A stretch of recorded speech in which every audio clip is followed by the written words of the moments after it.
when the hush falls over the room, I'll take that as my cue to welcome everybody and thank you so much for coming. My name is Scott Andrews-Weckerly. I'm Senior Program Officer for Economic Prosperity at the Community Foundation for Greater Richmond. If you go up the hill about 3 miles west on Broad Street, you'll find us in the Scotts Addition neighborhood of town. And I'm so glad that you're all here and that you've traveled safely here, and I sure hope that you have felt warmly welcomed in your state capital. So thank you all for being here this morning. I want to give our friends at Atlantic Union an opportunity to welcome you as well. They're the sponsors for this morning's program. So thank you for your support on this great panel. Yes, thank you. My name is Ray Knott. I'm the market president for Northern Virginia for Atlantic Union Bank. And so we're really excited that we could sponsor this session here today. For those of you that may not know a little bit about us, Atlantic Union Bank was formed in 1902 here in Virginia.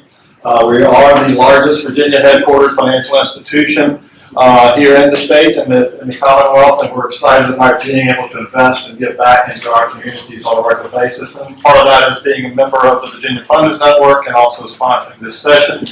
Workforce needs are one of the most important things that we see across the state, and when we talk to a lot of our clients, this is the one thing that keeps most of them up at night, is where they're going to find good quality skilled workforce.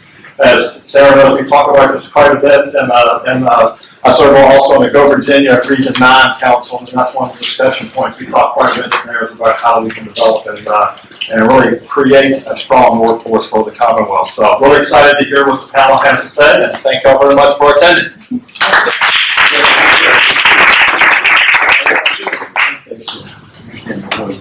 So just a couple of brief notes with housekeeping. We have reserved several minutes of time at the end of today's presentation for your questions and interaction with the panel. So I hope that you'll take good notes and make sure that you've come up with things that you'd like to pick the brains of this esteemed panel. The group that we have today to meet with you represents government, higher education, industry, philanthropy across the state. And so both in its breadth and in its depth, this is a panel that is totally expert in their fields. And so we're going to hear from two of them. We're going to hear from Elizabeth Creamer. Elizabeth is the Vice President for the Community College Workforce Alliance. She'll tell you a little bit more about what that means and an endeavor here in the Greater Richmond area. We'll hear from the busiest person in Virginia, Travis Staton, and his work in Southwest. And then after those two slide presentations, then we will hear from Tom Cosgrove, Sara Dunnigan, and Abigail Hollingsworth, who will provide color to the presentations that. Scott, please don't encourage Travis like that. He is. You know, every time I open the newspaper, there he is again. And I'm so pleased that we're going to hear about that work, because I think that it's a really, really wonderful way of philanthropy showing up in an important way. So, you know, he is, I think, one of the busiest people in the state, anyhow. So without further ado, I'm going to turn things over to my friend and colleague, Elizabeth Creamer. Thank you. It's such an honor to be here. I have been the Vice President of Community College Workforce Alliance, which is a long name for a simple concept. We're the shared workforce training division of Bright Point and Reynolds Community Colleges, serving 16 localities here in the Greater Richmond MSA region. And I was fortunate enough to come into my position in 2017. And from the beginning then, I have seen how philanthropic support has really been very crucial to workforce development. And I have been able to see philanthropy act on workforce development to really make immediate differences in individual economic empowerment. At CCWA, our primary function, not our sole function, but our primary function is twofold. One, we're helping businesses to hopefully close the skills gap particularly in trades, technician, and allied health occupations. We specialize in those occupations that require training, require employability skills development, but do not require a baccalaureate necessarily. And the reason for that is our great mission is to help the large swath of Virginians in this region who need help getting quality jobs at a living wage, full-time jobs, jobs with benefits, and jobs where there is a real, a palpable vision of career progression and opportunities for higher level workforce training, for credentialing, and even for that degree, but through pathways that work for working adults. So we serve a majority minority population. We have a high number of low to moderate income residents that we're serving. We serve the underemployed who may have 2 or 3 jobs, but they're kind of stuck in minimum wage work. We help those who are transitioning, who may need to switch careers. We're helping the young, the inexperienced, those who have sat out taking care of family and children, especially during the pandemic. And we're also working with industries that really need our workers. So healthcare, information technology, construction and trades, transportation, and manufacturing and logistics. We have 35 different occupational training programs, and thanks in large part to philanthropy, we're serving since the pandemic 2,500 to 2,700 job seekers every year with fast forward workforce programs. I'm very, very proud of that, but it doesn't begin to touch the need. We could not do that on the most practical of levels without philanthropy, because about 1/3 to 1/2 of my staff at any given time are funded through grants.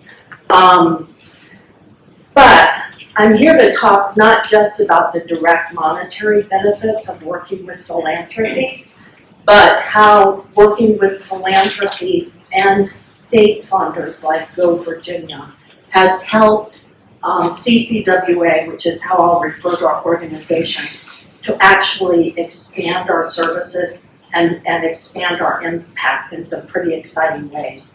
And for us, that journey started, it was driven by philanthropy with our engagement in Network to Work RVA. Some of you may have heard of Network to Work.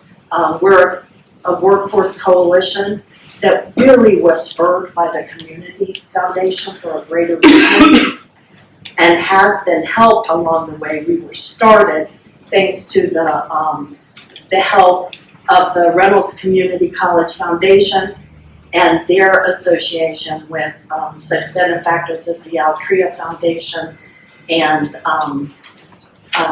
Capital One Foundation, Richard S. Reynolds Foundation, all of them allowed to get us started. What that was about is CCWA felt we were good at training. But as we broadened and took on more work with more populations that needed specialized services, we realized we could not do it alone.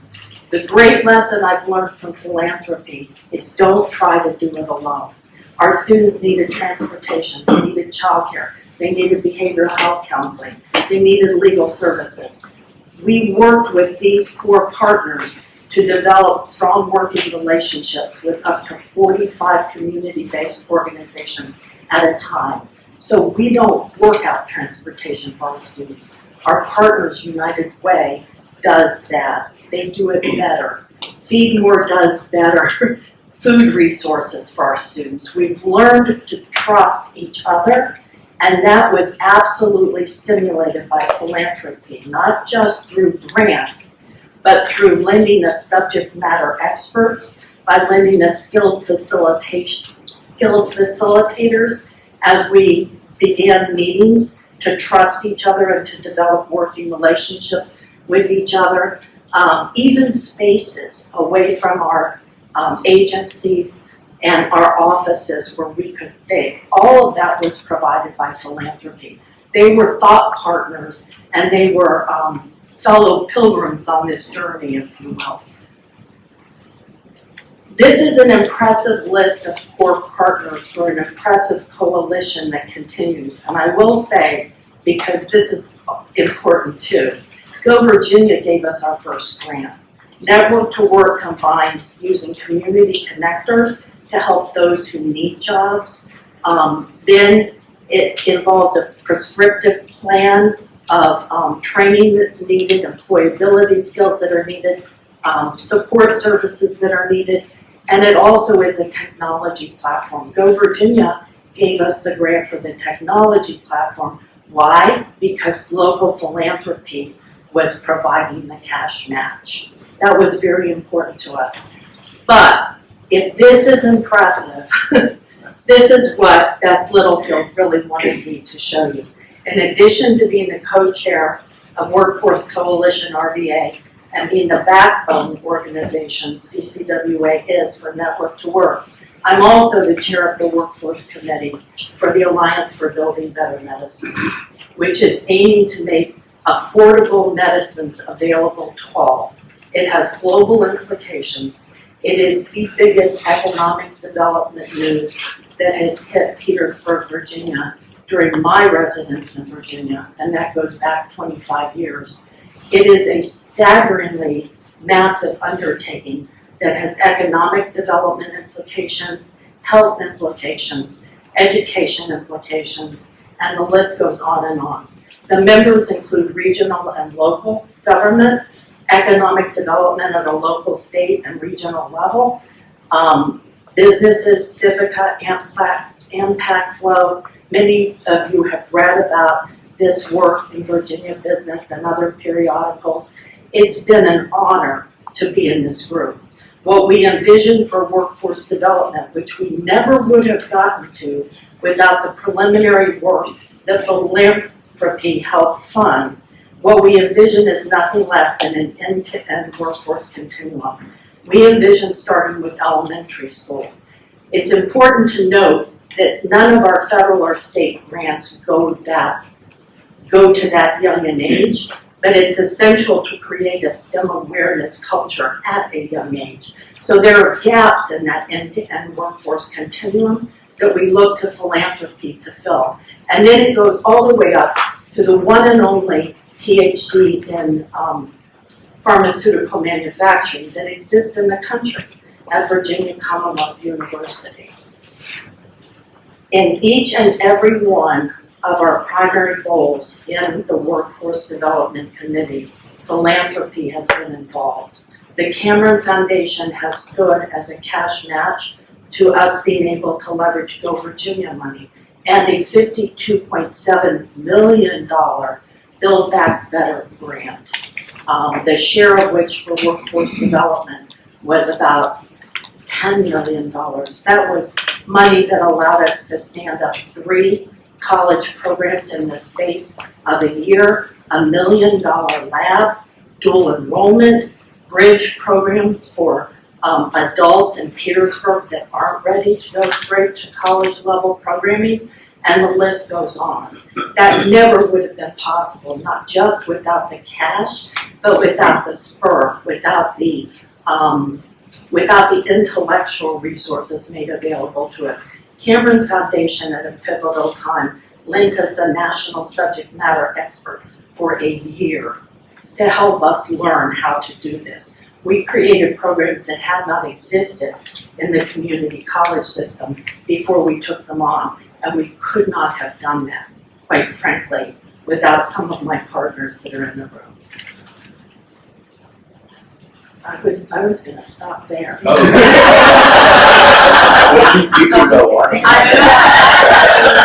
I know all the people on this panel and how much they have to say. I'm trying to be a good steward of time.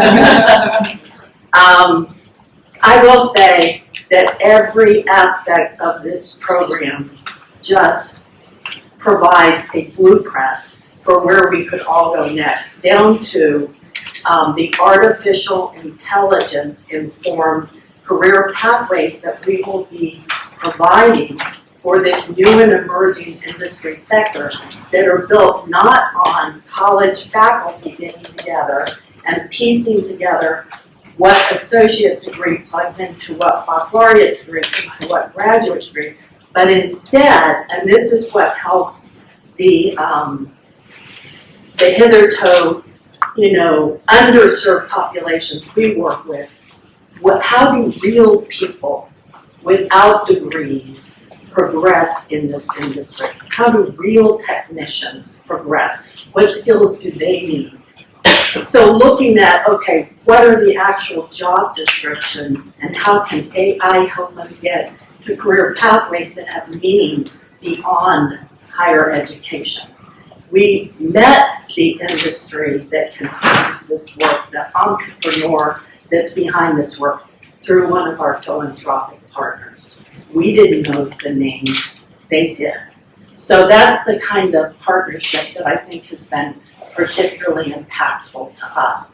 I also will point out that we recently put in a $70 million Tech Hub grant, and services to underrepresented populations is one of the 4 pillars of workforce development. Very, very important. I have to end because I am a community college educator always, with real impact. 2 of our students, first generation, none of their family had ever been to college, went to Bright Point's 2 semester because we kind of like to keep our programming intense, short, where you can plug into a job quickly, and then as you're working, continue working on higher level credentials.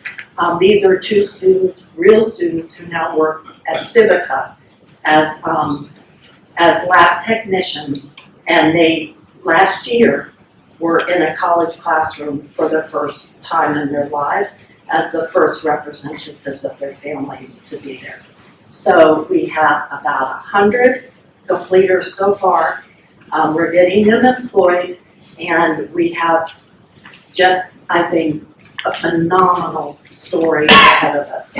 When you look at this kind of nexus of an emerging industry, economic development, workforce development, and philanthropy, it's been one of the high experiences of my career to participate in this. Thank you very much. I'm always, Elizabeth and I run into each other quite a bit, and I'm always excited to hear from her that the progress and good work that the Alliance for Building Better Medicine is up to. Because, with each term, it is just an extraordinary story. I want to turn the podium over now to Travis Staton from Southwest Virginia. Travis will give you a bit about his background and the work that he is doing, both at the United Way there and with EO, a new endeavor that is beginning in that part of the state. So Travis, thank you so much. Thank you. Well, good morning. I'm really excited to share the details of this initiative that we're working on. And first of all, I want to also thank many of you in the room that are partners, investors, collaborative agencies and organizations that are helping make this possible. It really is fascinating. So I'm Travis Staton, the President and CEO of EO, as well as the interim President and CEO for United Way of Southwest Virginia. EO was recently formed as a separate nonprofit organization to do more of the programmatic community impact work so that United Way of Southwest Virginia can refocus back on resource development, community convening, and doing some other activities. What I'm sharing today is just a little bit of information to give you some context to the project about our region, about our community, before the pandemic, during the pandemic, after the pandemic, but also why we're doing what we're doing. So first of all, let's talk about the challenge. One of the first things when we think about Southwest Virginia, that is the part far west of the state, let's say past Roanoke, and it is a very rural community, but a very great place. I mean, it really is a great place. I'm a native of Southwest Virginia, but I constantly say how lucky we are to live and work where we do. But we have some challenges.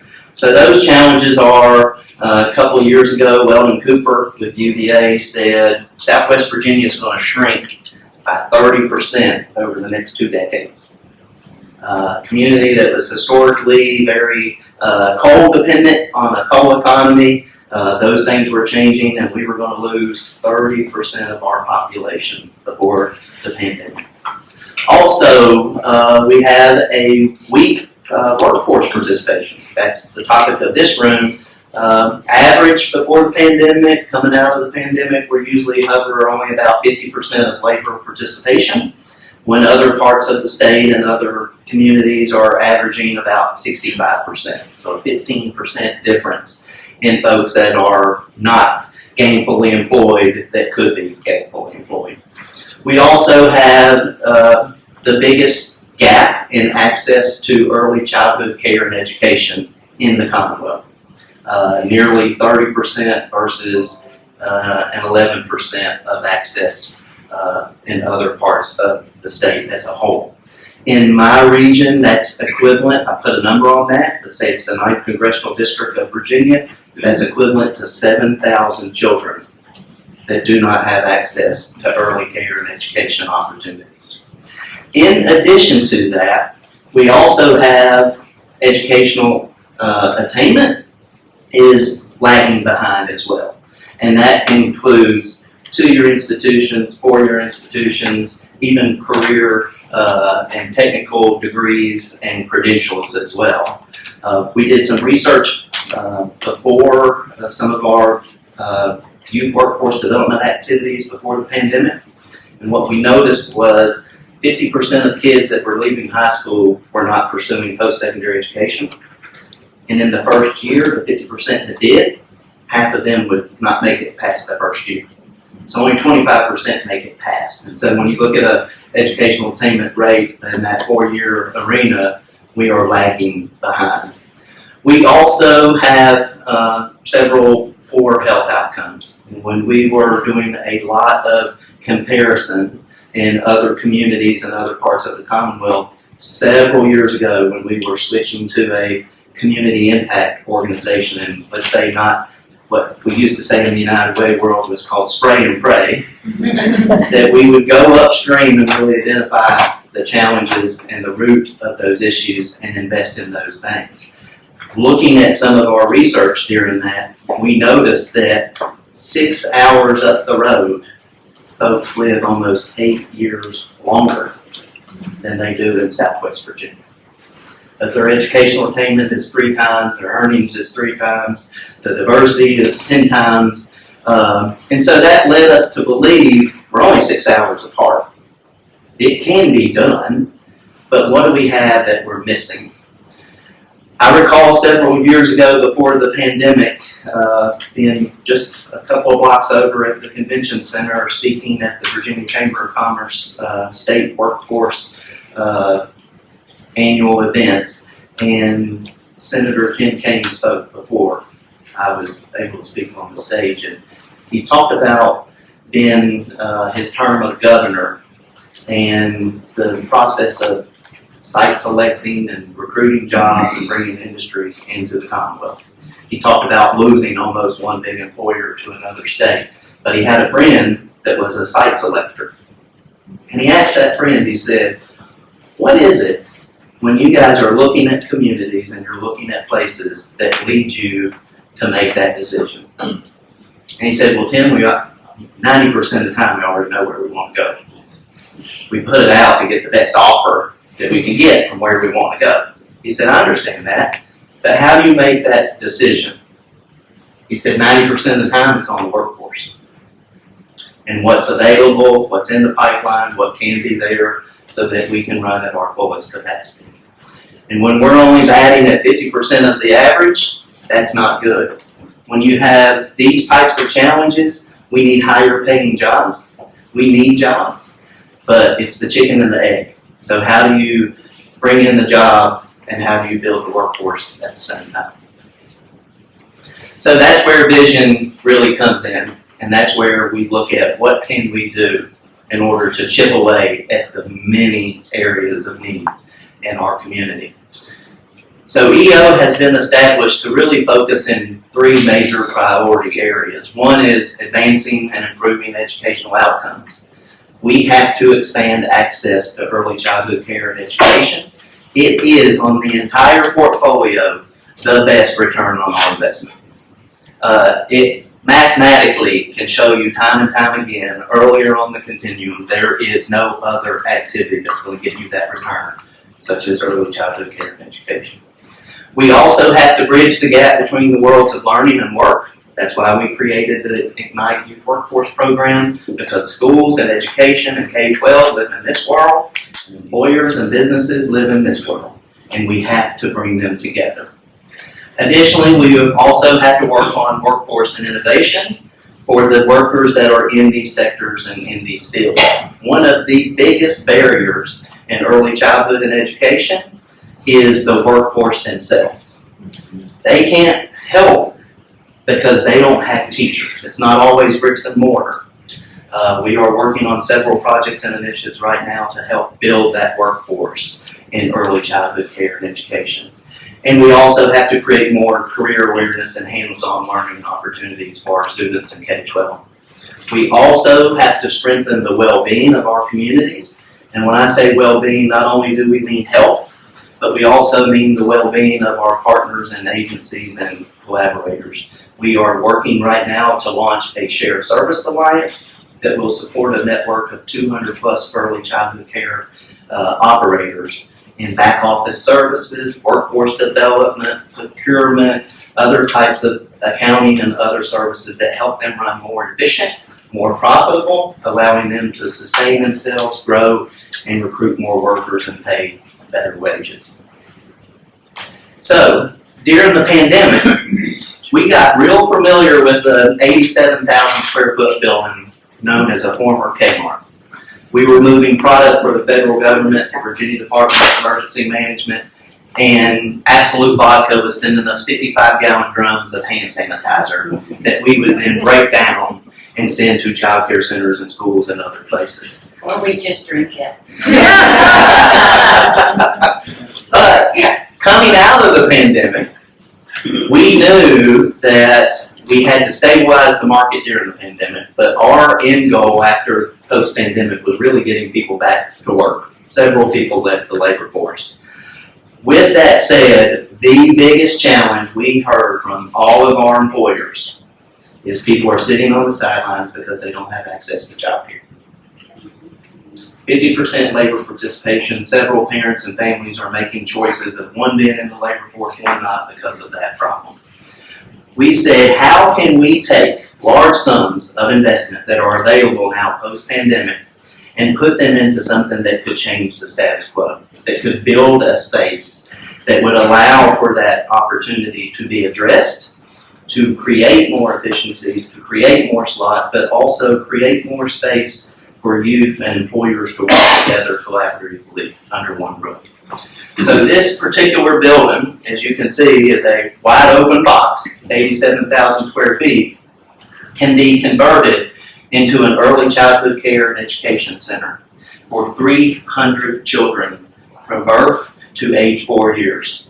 25,000 square feet in this facility will be dedicated to an early childhood care and education center that Ballard Health, our region's largest healthcare center, is going to be operating. They're the ones we have selected to operate that center. And why would the healthcare and the hospitals want to operate child care?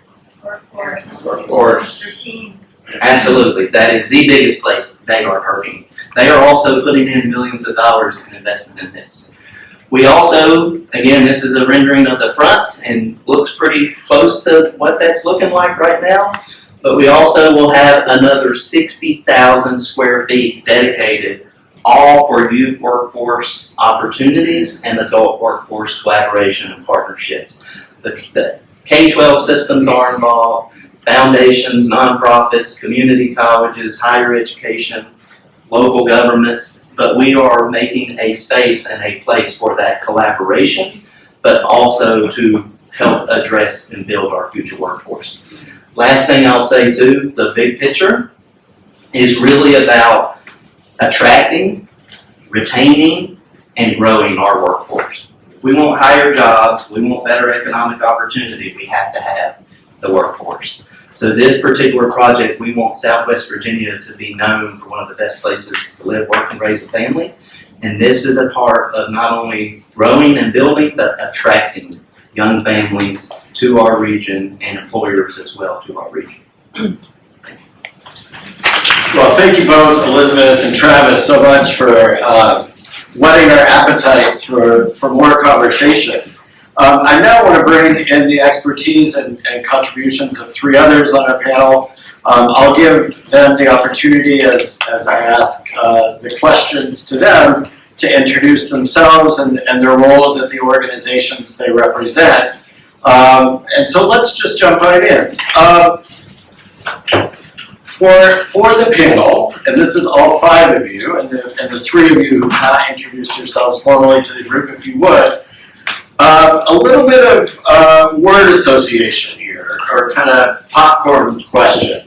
I'm going to say 5 different terms, and in just 1 or 2 sentences, you tell me sort of your personal and professional definition of those terms. And I think what you'll see in the audience is that these terms often hang together, and we're going to unpack that a bit. And so the first one, and again, just 1 or 2 sentences, your personal and professional definition of workforce, starting with Elizabeth and working your way down the line. Workforce development. I think the emphasis needs to be on the word development, and that workforce services always need to get the job seeker or the incumbent worker to a stronger position in terms of marketability than he or she was coming into the service. Okay, Sara. Yeah, I'm gonna say economic development, because I think if structured correctly, I mean, workforce development could not just respond to industry needs, but be a catalyst, right, to grow the economy and also catalytic for the individual that receives the training. And Sarah's jumping ahead, which is probably a great time to remind her to introduce herself. Sarah. My name's Sara, I'm Sagittarius, I work for DH. No, I work with the Virginia Department for Housing and Community Development. I'm a deputy director for a division called Economic Development and Community Vitality. Okay. So you can see the perspective she brings to the question. Travis, 1 or 2 sentence definition of workforce development. 3 words: meeting employer needs. Okay, all right. You see where this is headed, Tom.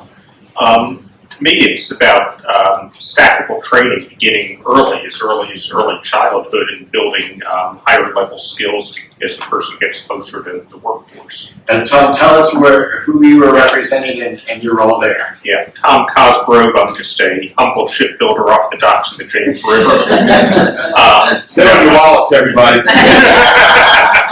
I manage the external affairs for Newport Shipbuilding, so I have oversight for workforce development, state and local government affairs, and philanthropy and employee volunteerism.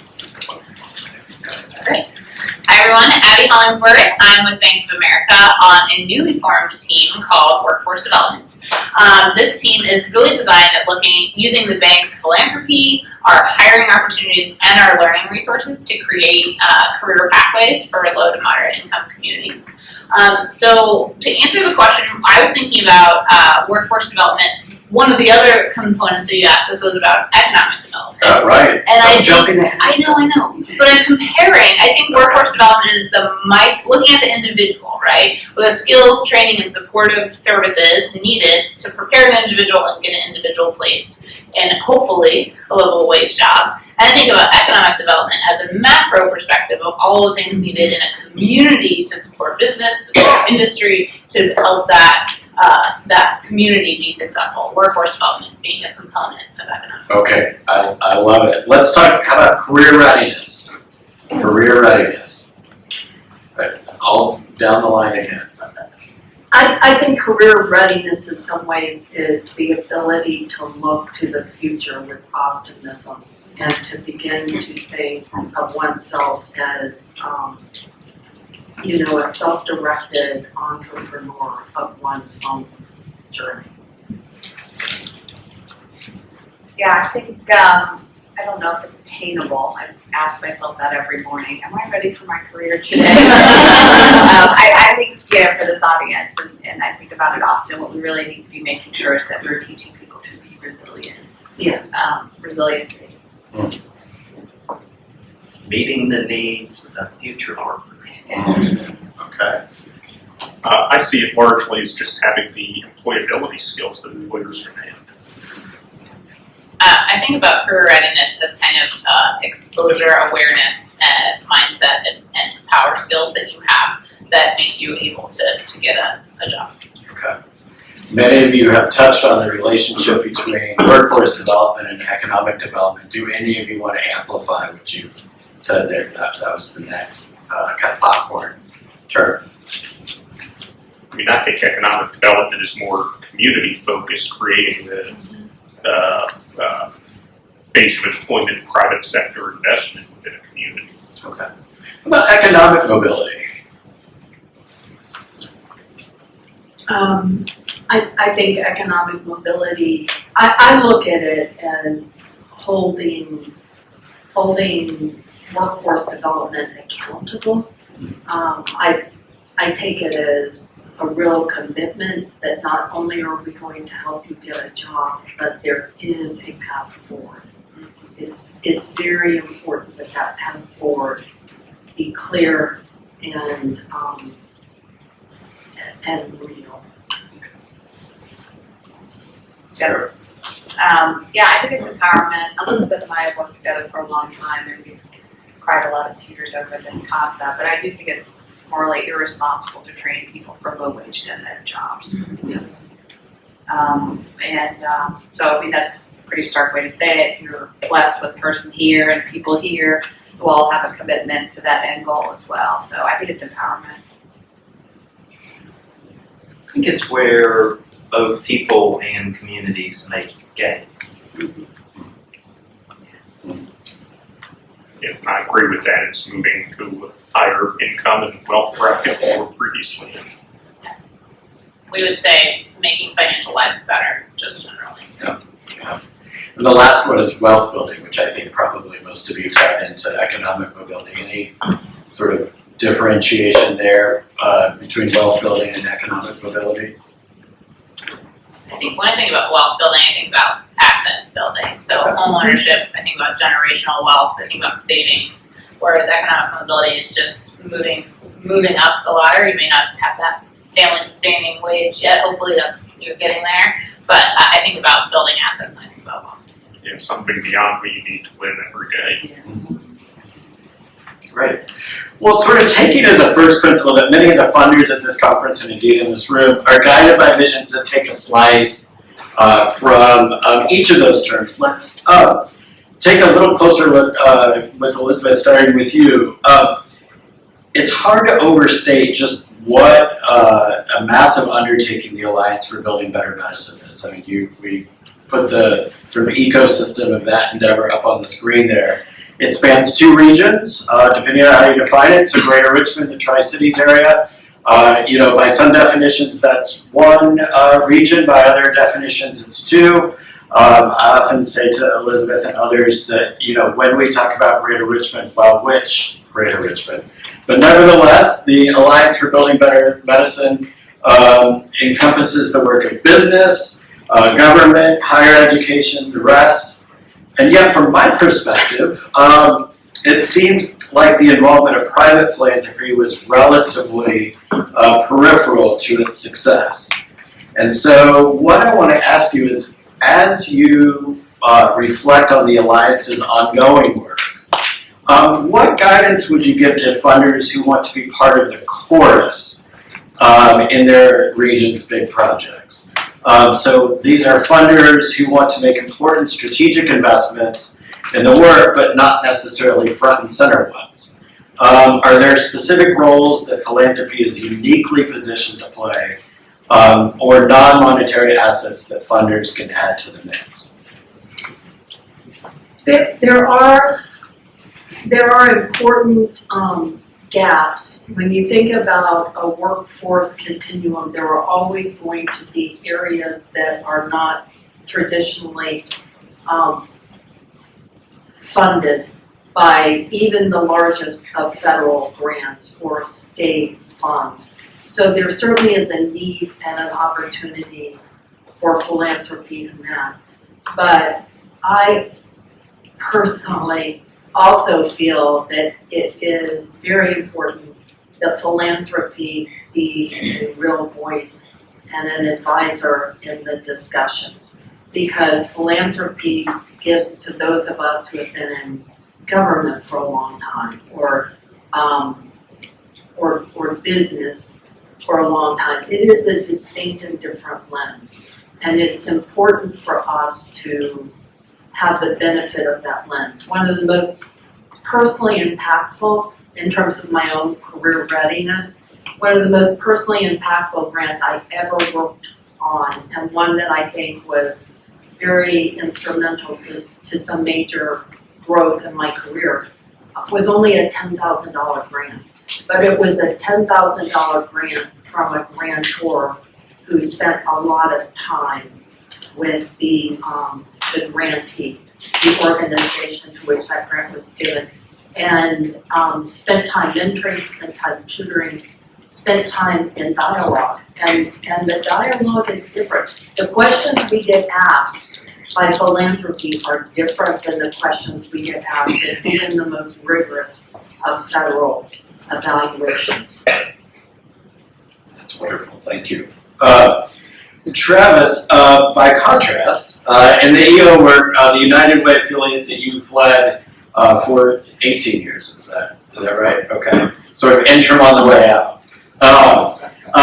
Has been right at the center, growing the cradle to career work internally before spinning it off as a separate entity. And so what I want to ask you is, when in the process did it become clear to you that you were incubating something? Was it EO's eventual launch, included in a United Way strategic plan that has become actualized over time? Or was it something that just by it becoming bigger and bigger and absorbing so much of your work became sort of a matter of necessity? So that specific example, and then sort of in general, for those of us in the room, what are some important factors that funders should consider as they consider supporting endeavors like EO? I imagine mission, organizational size and capacity, and perhaps funding types, so United Way or Community Foundation, private foundation and the like, all play a role, but I'd love to hear more from you. Sure. So I think, thinking about the creation of EO and the timing of when that decision was made or known, if we go back and rewind, say, 14 years ago when we created the new community impact arena of the United Way and said we're going to go upstream. We're not just going to count outputs, we want outcomes. So as a small nonprofit organization, staff of 2 that served 1 county, needed better capacity to deliver on that. So over a 10-year, 12-year period, that led to 10 different mergers and acquisitions to build the United Way of Southwest Virginia, to gain that back office capacity and resources and support. However, that United Way serves 21 municipalities, 7,000 square miles. Anytime we would invest in an initiative, a reading, after-school reading program, we would say we need that in 21 school districts and 100 elementary schools. How do we scale that? So there was no ability in the nonprofit sector in some of these rural communities to scale or have that capacity or that consistency. So that's where United Way began to incubate some of these programmatic functions and initiatives, going and knowing very on back then that one day it would need to spin off and function as its own separate 501c3 nonprofit. What led to that happening is really the larger and more complex that United Way began encompassing more initiatives and more scope, led to more confusion among funders, governmental agencies, partners, investors, and even some community nonprofits and organizations. So with that separation, allows for greater efficiencies and concentration on programmatic functions, as well as United Way focusing on the community impact side, but also leads to less confusion among partners and organizations that are part of that systematic effort. As far as investing and working with organizations like EO, I think one thing that we've been able to accomplish really well is to have the private sector participation at the table. We're talking well over a $26 million project just on that one facility. It is 80% privately funded and 20% with public dollar investments to help catalyze and move that project forward.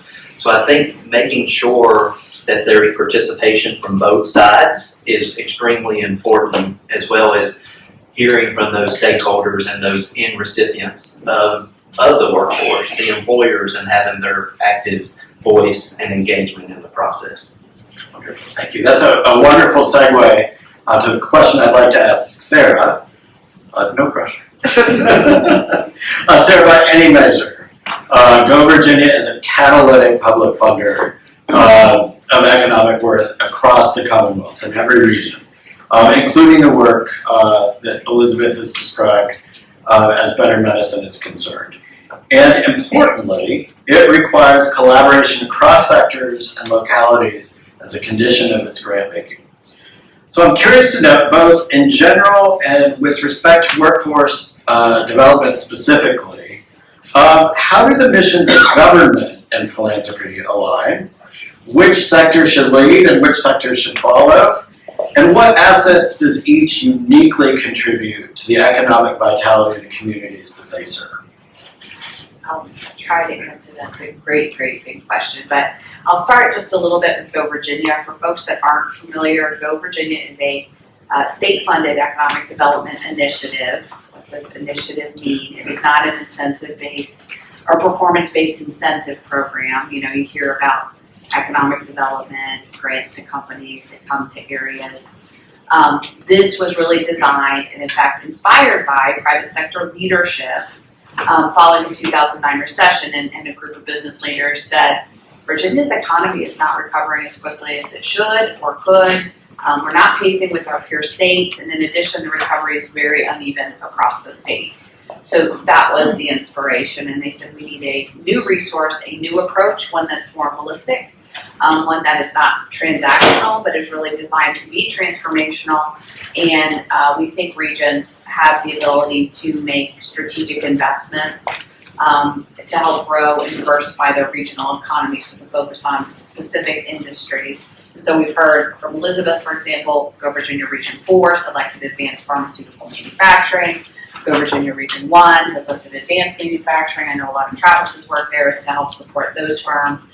And in Region 5, for example, Go Virginia Region 5 has invested heavily in maritime and building a skills system to support businesses like Newport Shipbuilding.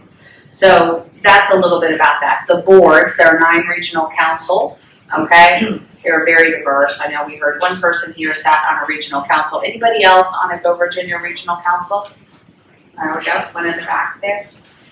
Let's make sure you know who they are. That's my only recommendation. They are led by the private sector, meaning the board chair or council chair, but then it's public, private, and philanthropy. I mean, to be real honest, we've had great philanthropic partnerships in Northern Virginia and all across the state. But our top line goal is to grow and strengthen regional economies. All right, so what does that mean? And we also, by the way, want to help create good paying jobs. And I'm not making a judgment call about what good is.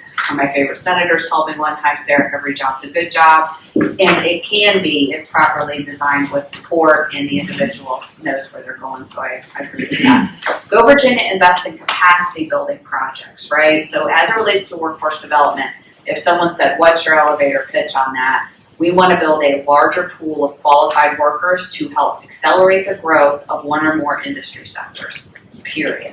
That is the what.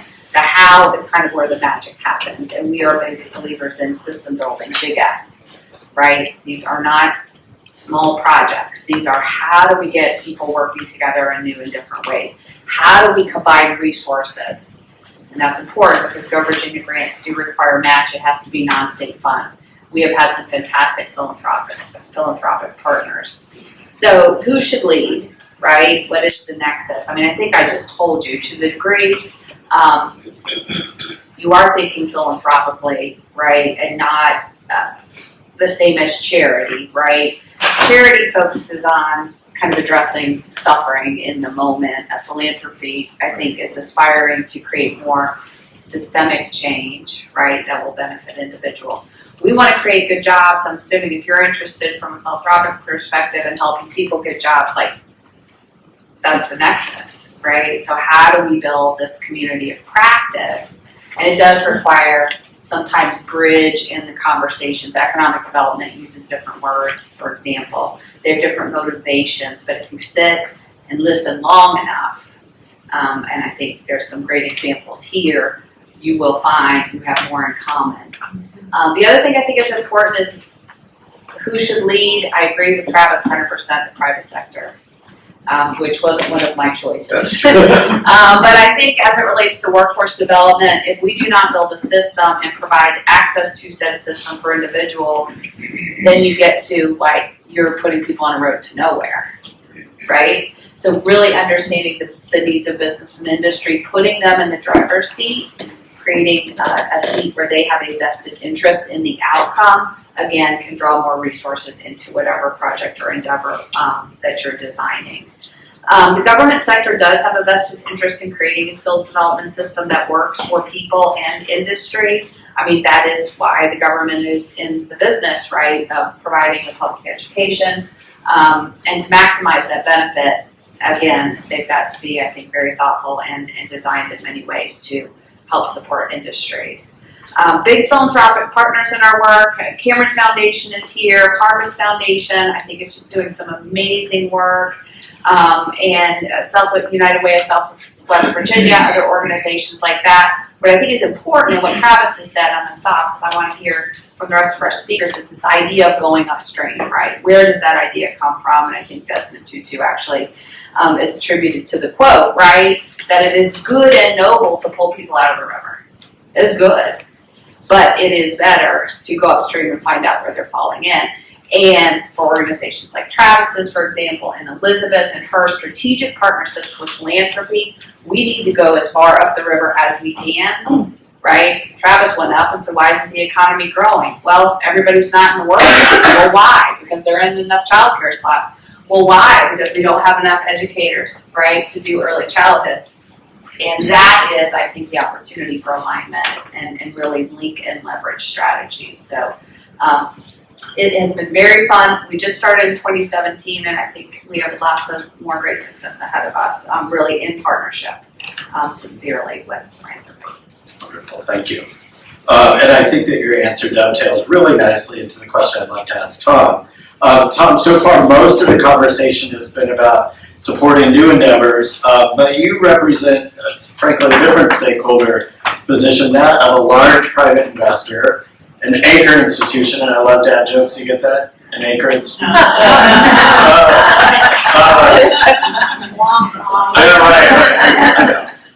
Whose workforce needs are critically important to the regional economy and indeed to national security. And so, as you consider Newport News Shipbuilding's work within the broader Hampton Roads community, let me ask you a similar question to the one I asked Sara. How do the missions of business, and especially large employers like you, and philanthropy align? What assets do the private and philanthropic sectors uniquely bring to the conversations about workforce development, economic growth, and economic mobility?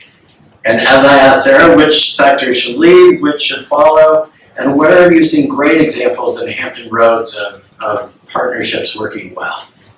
That's 7 or 8 questions. I know. I'll try my best to keep up with them all. I'll just start rambling and we'll see where I get. So, no, as I said at the start, wear different hats at the shipyard. So I kind of have I'm a funder myself with the corporate philanthropy, and I oversee our workforce. So those are sometimes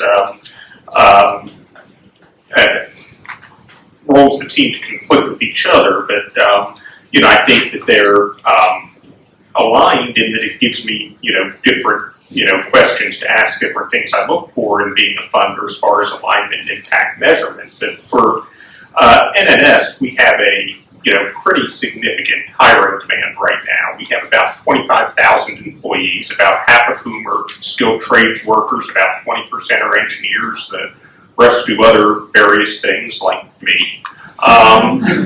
But by this point, like 4 years from now, we'll be over 30,000 employees. We have a significant hiring demand on the horizon, and we've already been through a pretty significant hiring demand. We've hired about 14,000 trades workers since 2018. We'll be hiring about another 15,000 between now and 2030.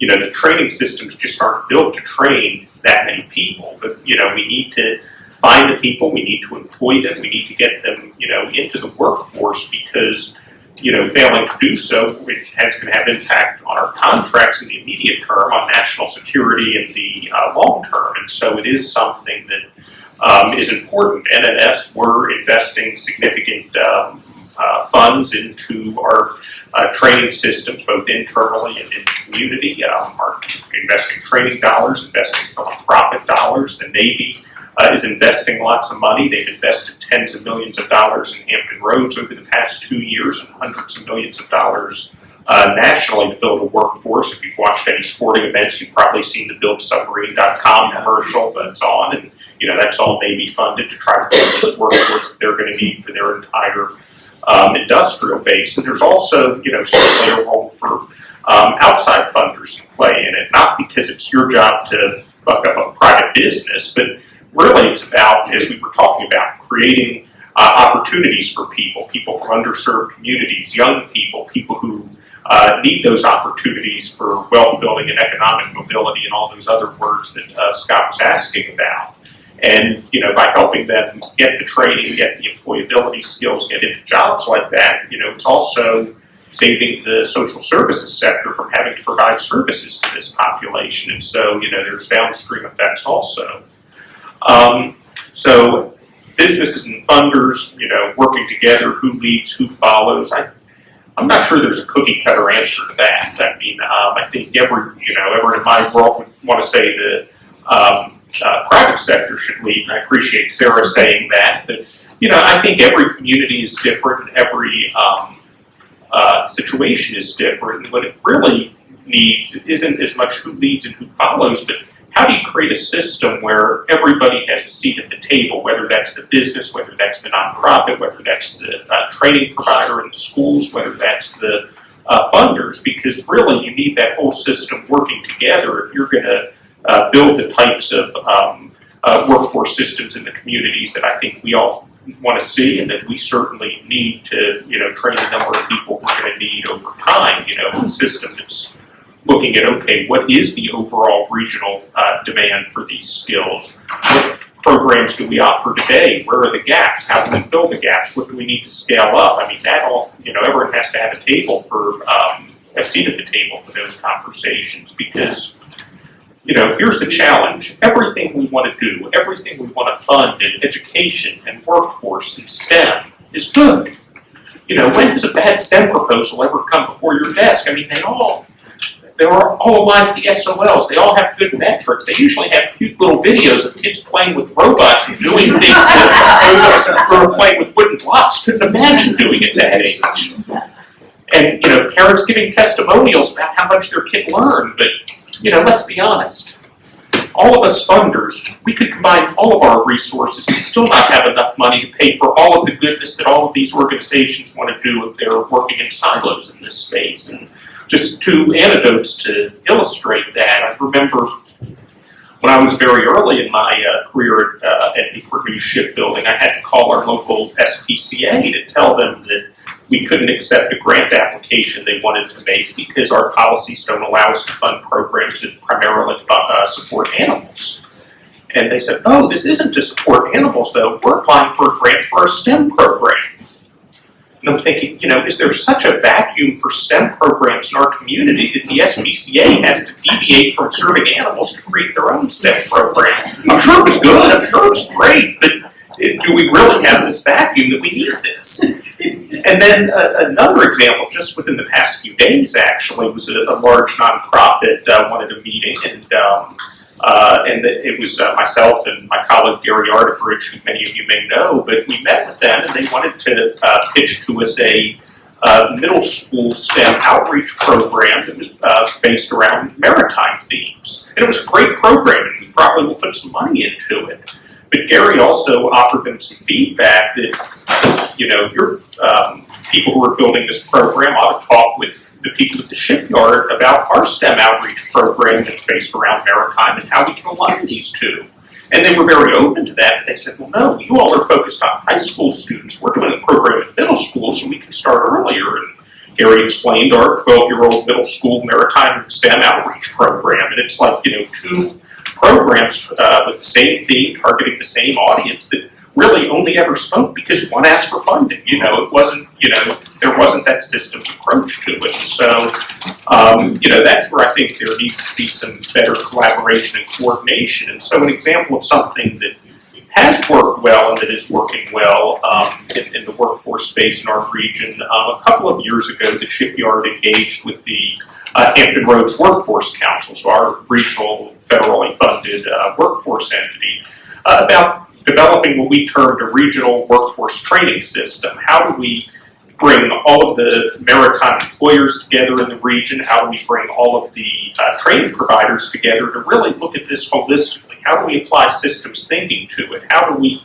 look at, okay, what is the total demand for welders and electricians and sheet metal workers and everything else in the region? And then do we have the training capacity to address that need?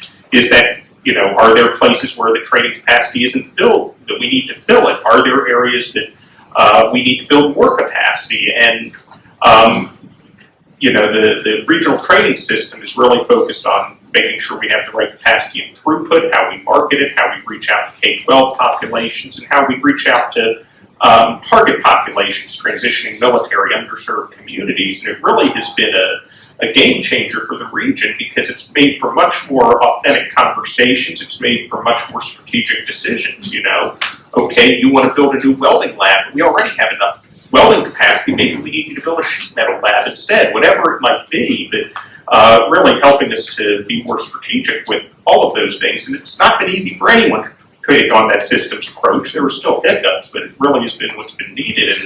And with that initiative, they've been able in about 2 years to bring in over $50 million to the region, some of it for capacity, some of it for training, and a lot of it funded by the Navy. And their initial plan was to train 750 people in the first 3 years. They did about 250 people in the first 6 months and growing exponentially. So, having everyone at the table and working together has been critical in that regard. So I'll stop there. And, Wonderful. No, thank you. You've given us so much to think about, and indeed maybe for things like Abby to think about. And I want to ask her, so like Tom and his work at Hampton Roads, you represent a unique perspective here, that of a corporate philanthropist that has a huge footprint, including all throughout the state. And so I'm curious to know, because Bank of America can't know everything about every market and every community it seeks to serve, and Tom, I'm sure, has a ton of ideas for you for your Hampton Roads. I'd like to know, what are some of the ways that you and your colleagues at Bank of America can assess how it creates impact in those markets and in those communities? And what are some of the tools and criteria that you use in evaluating your work that might be adopted by our colleagues here? Sure. Well, thank you so much. I'm hearing some really common themes here, so it's really exciting and validating when thinking about our work. So Bank of America, obviously a huge organization, and we take a national and local approach to our philanthropy. But we have the same strategy across the country. So our mission is to make financial lives better. So we're focused on economic mobility. But we have a national team that works with large national organizations and coalitions. And then in each of our local cities, we have a local market team that knows the needs of that community and can be responsive to the needs of that community.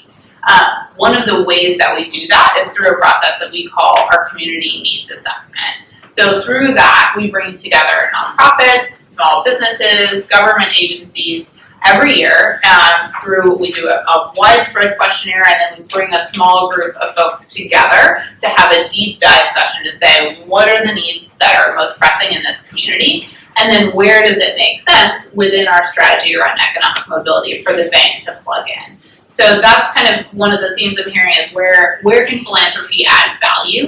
We try to be very intentional in having that conversation in partnership with the community to see where we can plug in and add value to initiatives that are already underway.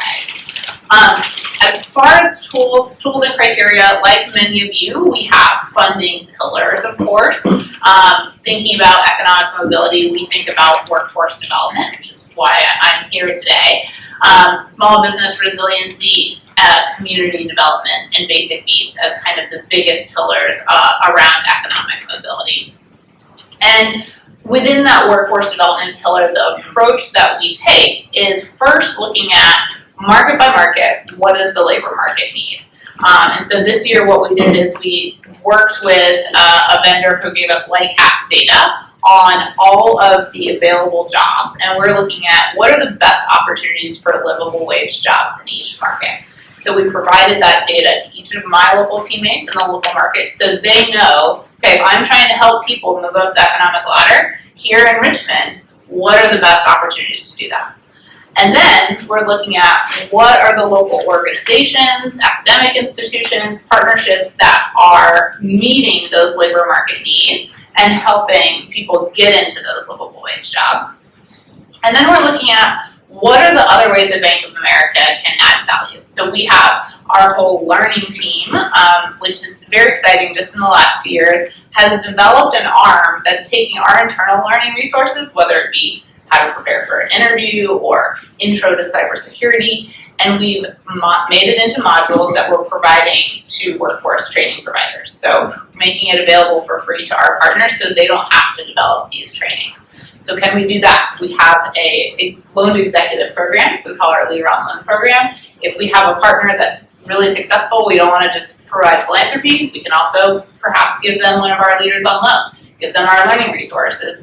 And then additionally, we have a whole team within our talent acquisition team that's focused on hiring from non-traditional channels. So hiring from community colleges or hiring from nonprofits so we can diversify our workforce, but also provide, not just say, hey, we want to create career pathways, but actually provide those career pathways in our communities as well. So we're really excited about this holistic approach to investing. One specific example I wanted to call out for this group is a partnership that we have with Northern Virginia Community College, thinking about where philanthropy can add value. In 2020, the bank made a $1 billion commitment to racial equality, and part of that was a $25 million partnership with schools around the country to create employer-informed pathways for diverse students. And back to Sarah's point of who should lead government versus private sector, I do completely agree it should be a partnership, but I think when you're talking about workforce, it does have to be employer-informed, because to your point, if there's no job at the end of the day, you don't want to train people for the jobs that aren't there. So our investment in these schools was to help schools really focus what does the labor market need and how do you create pathways for those individuals. So we gave 20 schools, we gave each of them $1 million, and then supported them with consulting support as well to think about this. We did take a trust-based approach to say, hey, we want you to think about what employers need and how you can better create pathways for diverse students, and we gave them a fair amount of leeway to determine what they needed to do to do that.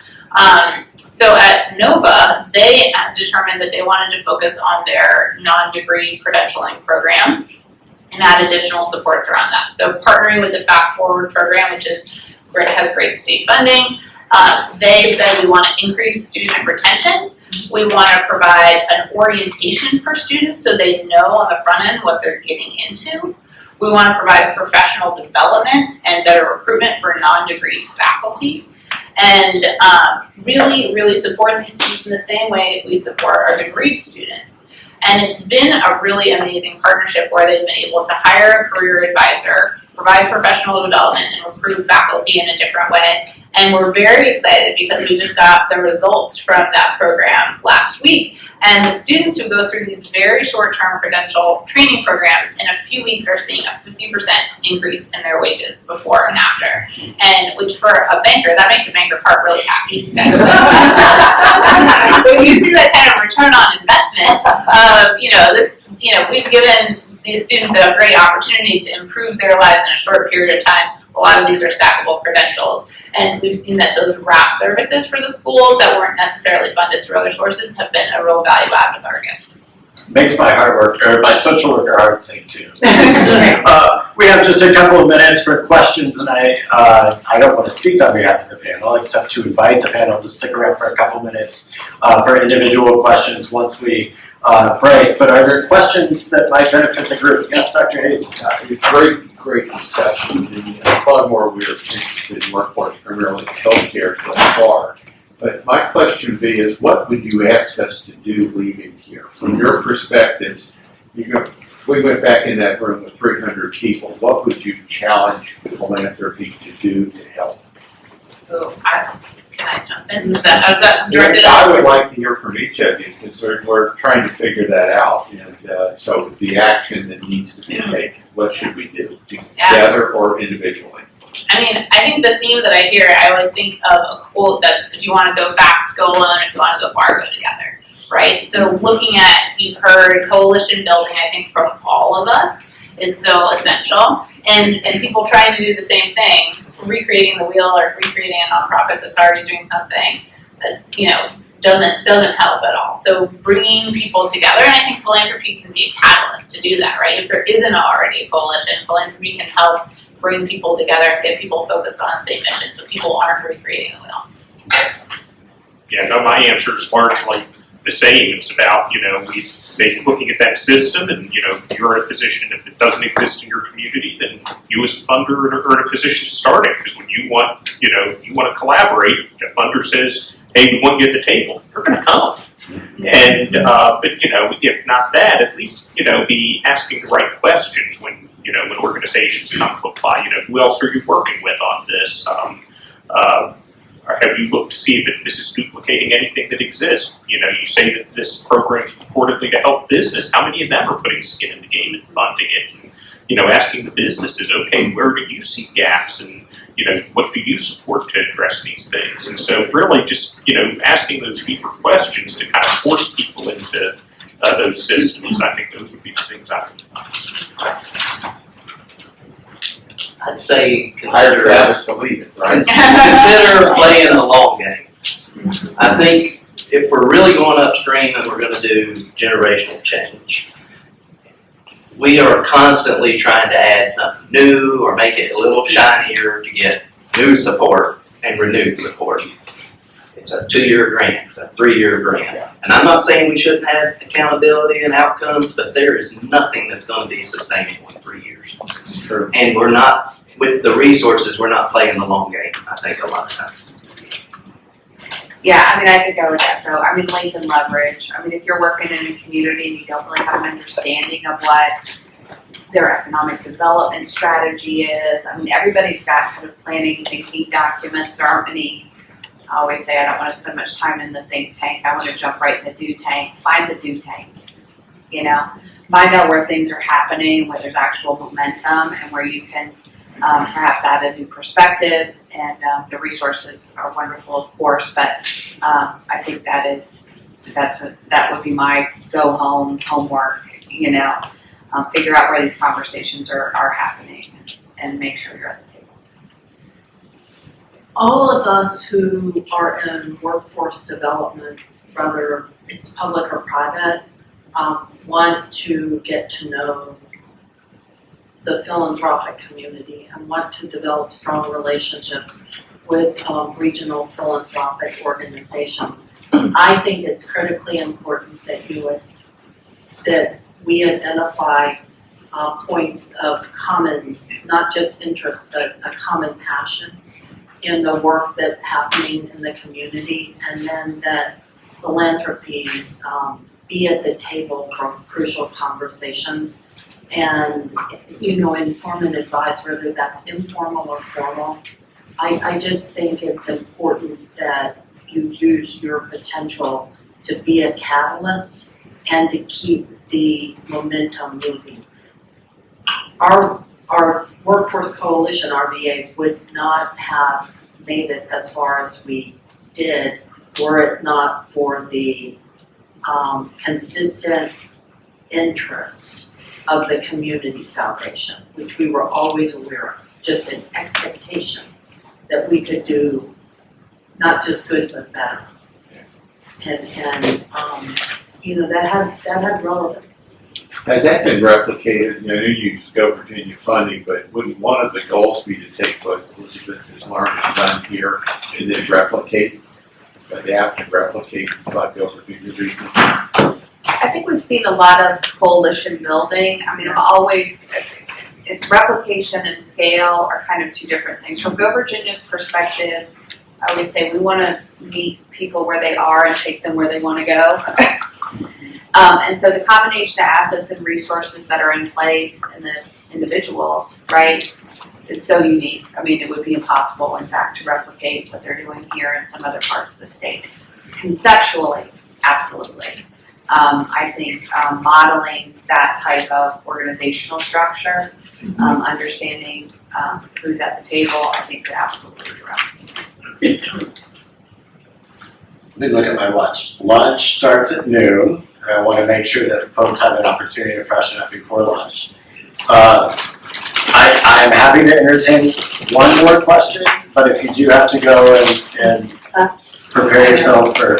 One minute. All right, 1 1/4, that's it. Okay. And then, Thank you. all right. No one's ever described me so patient, so thank you. First, thank you to all of you. I work for a foundation based in DC from Northern Virginia, and hearing about a focus on early childhood and shared services and community colleges also warms my heart. But I feel like I haven't heard about two populations that we try to do a lot in support of. If I think of the presentation this morning, the plenary, the fastest growing population of the workforce are older adults. And when we're hearing about cradle to career, it's not like people are only in the workforce for 5 or 10 years. It has to be cradle to grave, which sounds horrible and morbid for someone who's, just past 50, but people are in the workforce for 50 or 60 years, and without a concerted effort to bring in older adults, to reskill them, to, Travis, you mentioned that 50% of the population you serve are in the workforce. Those aren't just 20 and 30 somethings in early childhood. So I'd love to hear about a concerted effort on that hiring. The other piece that I haven't heard is a focus on adults with intellectual or developmental disabilities. If you help someone who is completely left out of the workforce get a job, you're really helping almost 1.5 people because they presumably have a caregiver. And that caregiver is able to get either much needed respite or to rejoin or join the workforce more than they are. You're taking someone who's on public benefits and turning them into a taxpayer. So I'm curious if any of you have a concerted focus on those two populations because while I've loved everything you've said, I haven't heard anything about that. I can just say from Go Virginia's perspective, our objective is, again, to create a larger pool of qualified workers. What we encourage is just creativity and approach. So, I can give you one example, not specific to the two populations you're speaking to, but in Southwest Virginia, because they have had such a declining population, but they do have a lot of folks who are port involved or are incarcerated. So Go Virginia was able to help a community college expand capacity to do workforce training in welding with the engagement of employers, which is to say they are already second chance employers, right? Again, to this road to nowhere. I don't think we can ignore, obviously we've got some friends here that know a lot about aging in Virginia, they're talking to themselves in the back.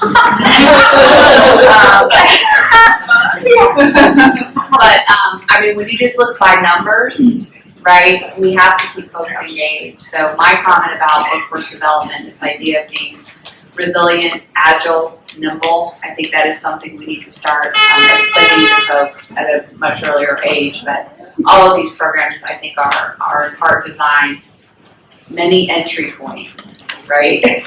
because there's lots of off-ramps and on-ramps to careers, so thank you for that, though, it's really important. Yeah, when we have hiring needs like what I described, there's no population that we can't be looking at. We do have some good populations with Versatility Resources is an excellent nonprofit focused on people with intellectual disabilities in Hampton Roads, and we've hired their clientele to do all kinds of work, including more and more manufacturing work at the shipyard. And 20 years ago, you applied to the shipyard, you had a criminal record, you were done. That's no longer the case. We do have programs for people who are coming out of incarceration. So but we're having to learn as a company how we lead differently and how our frontline leaders have to behave differently in order to work with the different workforce that we're finding today than what we had 20 years ago.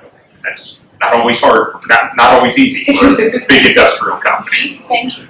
I want to thank all of you so much for coming. If you have a burning question yet to be answered, invite you to connect with our panelists. Thank you all so much.